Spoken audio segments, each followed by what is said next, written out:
to the courts. But this, in essence, would have been like a remote office that you have today. That would have been a remote office out in Norfolk. See, they didn't have any lines from here to Houston. For a long distance, they had to connect themselves downtown. I know when I came to Conroe in '48, we had 6 lines to Houston. And you talk about a headache. We had to take orders for tickets to Houston. If you got to number 7, you had to wait until the number 6 got through talking. We just stacked the ticket. The person that called in last, his ticket went under the pile. So we rolled them off of the top because there wasn't 6 lines to Houston. And then what, would you ring them back? Ring that customer back and tell them the line's open? Mr. Dave Nichols run an automobile supply store here one time, and he was calling in about the middle of the morning, wanted to call to Houston and order a whole bunch of tailpipes and parts and stuff. And we told him in a little while, we had a whole lot of calls ahead of him. So we put his ticket down there, and about 11 o'clock we called back and said, Mr. Nichols, we're ready on your call to Houston. He said, blanky blank, I've already been down and got my damn stuff and come back. He was unhappy with our long distance service. We didn't have enough lines to Houston. But they could connect more than one call at a time. Yeah. So if it was a busy day, they could have really been busy plugging and unplugging. Technically, this board here had 93 phones. I don't know whether they had that many phones out there, but it would take care of 93 phones. Because it started off down here and ended up 93. Well, you told me earlier when you first came to Conroe, there wasn't even that many phones in service, were there? In 1948, on the switchboard we had in the Conroe office, we had 835 phones. 835? Is talking on those telephones, and that was all. There wasn't any rural lines anywhere except at Camp Straight and 1 or 2 places where they made a special effort to build a line. And then we started building rural lines out in the country, like Grangeland and Four Corners and all those places like that. And now, Morris, lift that lid up. This. Oh my. Yeah, this is just wires underneath there that connects all these. Never realized. Yeah. The keys. Not exactly fiber optic. No, technology. It had to be a wire for everything. Yeah. Wow. And that's the old switchboard. And these cords here have weights on them. Big old hunks of lead on rollers. And when you take one out, of course, it flops back. And you pick it back up and put it in again. But that's the way it worked. And this board over here was just like this board. It had 2 positions. And we sawed the top off right across here. Sawed this off right across here. Put that down there and threw all this away. Took this off here, threw it away, and put a nice pretty board there. And of course, that was over in Montgomery. Ms. Curry and her daughter sat in chairs and operated that switchboard right there. When we bought Montgomery, we threw away everything in Montgomery. Started from scratch, built a dial telephone office over it. And we threw it there, jumped it all out, and pitched it out the door. It was no good. But it was all magnetic, that twisted thing. So that one came from Montgomery, and I had that on the back porch of my house, I guess, for 20 years with flowers on it. That was my catch-all table on the back porch. And when we moved here, we said, well, what am I going to do with that dang thing? And Barbara says, oh, then make a nice bar. So Jim Coon came in here and made all my bar and shined this thing up for me and put me a rail down here for me. Now I got a pretty solid oak bar. It is. Isn't that wonderful? Beautiful. Now, Morris, tell us about what's sitting on the bar there. Oh, that's an old common battery pay station. And of course the money went down here in the little box. There it is there, a quarter, a dime, and a nickel. And inside here it says, do not deposit money until an operator asks for it. Wasn't any dial on that, so you had to be talking to a human being. That's an operator had to talk to you somewhere on that. And that was very modern. Most of them, was on the wall or on the side of a candlestick phone. But that was kind of that was portable. You could pick it up by hand and carry it around. That was first class. Give us a sense of time. How about the date on the oil field switchboard? I don't have a recollection as to when the oil field came in over here. When the telephone company was bought over here, 32 or 32s and 35s. So that's about the time the big boom straight hit the well out there, and the time that thing started. The oil scout, the reason they had to have this out there wasn't enough lines to connect all the people wanting phones to the downtown office. So they had to have these phones among each other. Then a few lines they had between Four Corners and Conroe office was for the people to make long distance calls, buying and selling land. Those oil scouts were all over the place out there, trying to get deals, buying all that property from Mailers and Weissingers and all the other old timers around here. That property was valuable and they was making deals for that oil. How about the coin telephone, what do you think? Well, that was in use 1948 when we were back in the common battery days. It's got a 4-digit telephone number on it. It's 9514. Yeah, 9514, that's the number there. Yeah. Well, this is the start of the telephone industry because Sears Roebuck sold these things. They were the wall phones on every kitchen and every old farm, everywhere. Where they had no crank phone, they had to be a crank phone because there wasn't anything else. So the magnetophone was it. And of course, like it says here on the operation of the phone, everybody had shorts, longs, 3 rings, 2 rings, all sorts of rings. I don't know how they kept up with them, but they did. And when you got through talking, it says here, when you've completed your conversation, hang the handset on the hook and signal the operator to disconnect by giving 1 short ring. And it's in parentheses and in bold print. This is important. So clear the line so somebody else could get on it. And of course, people could listen on it. When somebody was talking, somebody get on the line and said, Helen, get off that line, I need to call somebody. But, you know, Helen said, it's none of your business, I'll talk long, I won't talk. But they used to do that. That's the way they carried on. I've got a lot of calls people raised Cain because the kids were on the phone out there all the time. And I'd have to call their mamas and tell them, please take care of your kiddos. Other people have to use that old phone out there, and the kids are talking all the time. But that's the magnetophone that every farm had. Then, of course, at later dates, you'll see one of them later up there. They had the magnetophones that twisted on little bitty boxes and had handsets tied to them.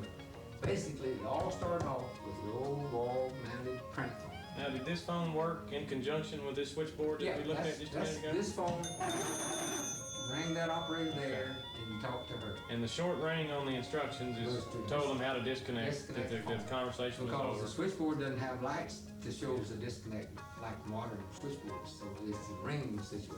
Everything was controlled by the ring. Shorts and longs, 3 rings, 4 rings, or whatever.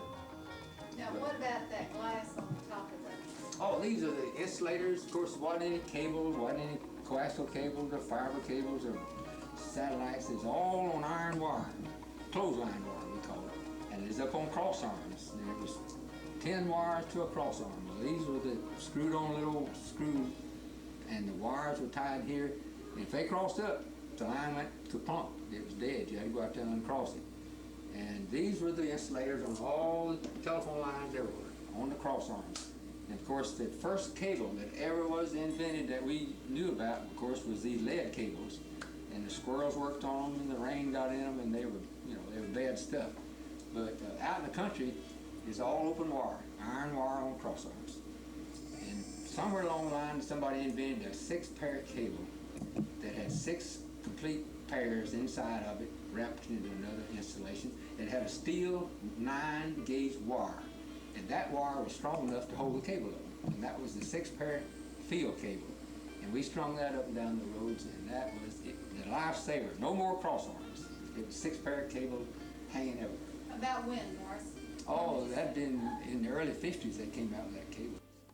Morris, I know you've been in the telephone business all your life and have seen many changes. What would you say is probably the most dramatic changes that you saw take place really affect and enhance the telephone business? As far as modernized communication, it didn't do that. But to my working with the company and working with the lines and all, my biggest thankfulness was when they put air pressure on these old lead cables.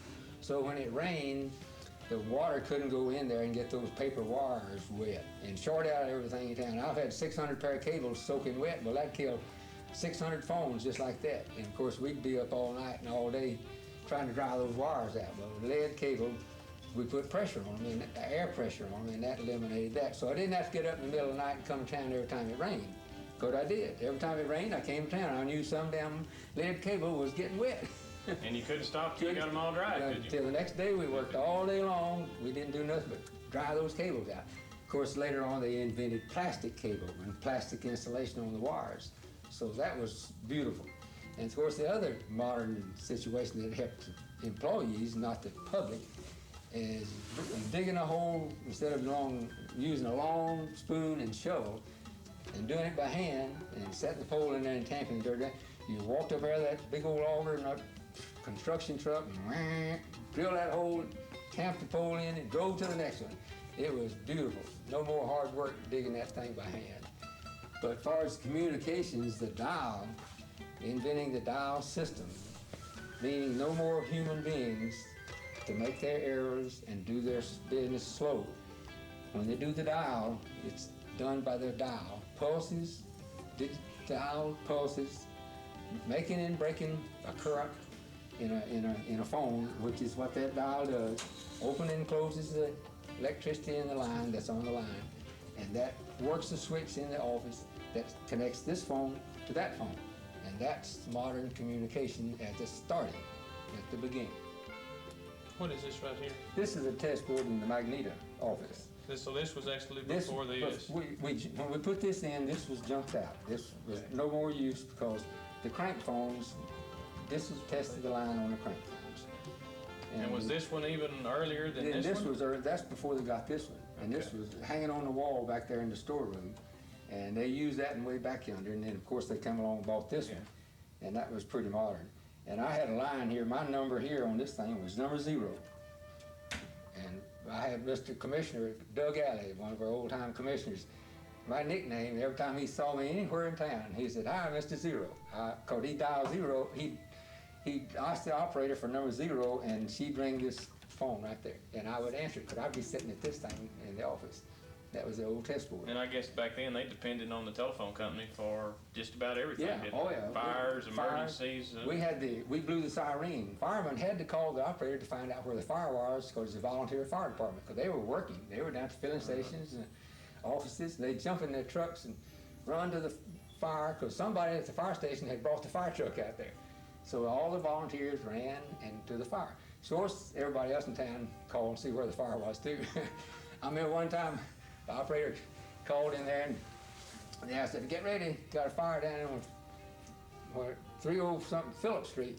And Mary came in there and said, "Mr. Bateman, your house is on fire." I said, "Oh." And they blew the siren. I went down. My wife had a skillet of grease on fire, and he caught all the kitchen curtains, burned them up. So that was one fire I made. But that's the way we ring the fire. And ambulance also. When we needed an ambulance, so they called the operator. Had a wreck out there on Highway 45 and where it was, and we'd call the ambulance, and away they'd go. And of course, their number was 311. 313. The number was 313. And of course, when we changed the dial, it was 756-3311. And of course, that's the number they got right now. Same number, isn't it? 756-3311. What about some of these other phones that you... Well, of course, these are the common battery phones. When we had the operators, you pick that up. And when you pick that up, it turned on a little white light at the switchboard. And she'd put a cord under that light and say, "Number, please." Mm-hmm. No dial on that. No dial. And of course, it's pretty modern in the fact that when we changed the dial, we had phones all over town. Now, this is one like this. There's no place to put a dial. That was just plain common battery phone. Mm-hmm. But we had a lot of Western Electric phones, and like these, we took this out and actually put, like this. This started off with a blank plate. Mm-hmm. And when we went to dial, we put a dial on it. And then carried it out there and give it to somebody so they could still use it. Yep. But of course, these became obsolete quick when people saw these modern phones like this. They wanted a handset. They didn't want that, old candlestick phone. They wanted to do away with that and use these handset phones. They're modern. What about this one? This was particularly unusual with this. Well, there's one company in the United States made this phone, and that's the Light Electric Company, and it's called a Light Electric. And it was mounted on the wall like that, or mounted on the desk, either one. And I bought 100 of these things and started putting them in because they were kind of modern, and they cranked and got the operator just the same as one of these old wall phones that hang on the wall. So when people saw this, I had an awful time telling people that no, I wasn't going to take out their phone and give them one of these pretties. It cost money. I just couldn't do that. So they were all wanting this modern phone, but that is an old crank modern phone. And also, when we changed the dial, we took this out through the generator way and put a dial there. And we use these all over town as dial phones. and they converted to dial telephones. So that was the advantage of having it that type, because they were usable later. What about this Western Union? Oh, well, these were back in the old days when the Western Union people run around on bicycles, and every store in town had one of these on the wall by their desk. Mr. Warrenberger and Mr. Everett and people like George Darden and so forth. And these are coded, and it rang a bell or something over in the Western Union office, and when you did that, the Western Union people would know where to send the boy because it was coded. Yeah, there it is. That was the Western Electric notice. Tell the Western Electric, Western Union boy to come over there and that I got a telegram for you. Of course, there's no Western Union switch like that. Most of them had a tobacco can on top of it that made it echo. But that's a genuine code machine there that people that said, oh, Morse code, that was one they used. Of course, we did, telephone company never used that old goodness. But that's pretty well a lineup of old telephones. And this is a common battery that was mounted on the wall. And we had a lot of those around. And back in the old days, people had everything mounted on the wall. Most homes had bedrooms, and in the hall, they had a phone cabinet. And they'd have this cabinet, phone set like this, in this little cubby hole in the hall. That's where there wasn't, you know, no way people had phones on their tables and in every room in the house. They'd have one phone out in the middle of the house somewhere, and most of them had a little phone cabinet back there. The bell box was mounted in the bottom, the directory went in a shelf, and the phone sat on top. And people went out there and talked on the phone. Then later on, the people began putting them in the kitchens and everywhere. When we changed the dial, our operators were in Houston. We didn't have operators here. We completely did away with the operator. And if you dial 0, you went to Houston to the operators, and she in turn dialed long distance calls for you, anywhere in the world. But then I guess in about 5 years after we changed the dial, they came out with 1+ dialing. And that means that you could dial 1 plus the area code and the number, and it would connect you to anywhere in the world. That was a modern international calling. So it's been around 1960 or 60 the early somewhere 60s. Yeah. Well, Morris, I sure want to thank you for your time today, showing us all of these telephones, the history of the telephone business. I also want to thank you greatly. I know you saved enough of them where you let us at the telephone company have one of your extras on most all of these, and we're certainly going to fix up a nice display and let the general public enjoy them as much as we have today, and as much as I'm sure you and your family does. I've enjoyed them. These old phones, when we changed the dial, we take these and put them in a pile out there and drive a truck over them and tear them up. We shouldn't have done it. We should have kept them because they're worth, $75 to $100 a piece in the antique stores. But I saw they were being destroyed, I put up 1 or 2 of everything we ever had. So that's how come he with me. And I kept them in the attic of my home all these years. So when I retired, I got them out and cleaned them up and put them out to where people could see them and enjoy them. Well, they are very impressive. I've never seen anything like these, and I think the great shape that they're in and the care that you've taken of them is really great. That's people this day and time that work in the telephone business that have not been in it a long time. Of course, telephone was my life. That's the only job I ever had, and everybody knew me as Mr. Telephone. Anything went wrong, they called me. So they still do know you that way. Every now and then I get somebody. Who do I talk to down that telephone over? I don't know anybody down there. So I give them some good names down there.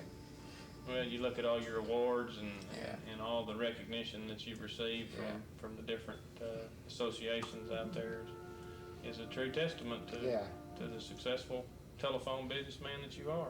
Well, it took all of us, everybody, and it's still that way. All the employees, takes them all. Doing something important. Yeah, got to make it work. It takes everybody.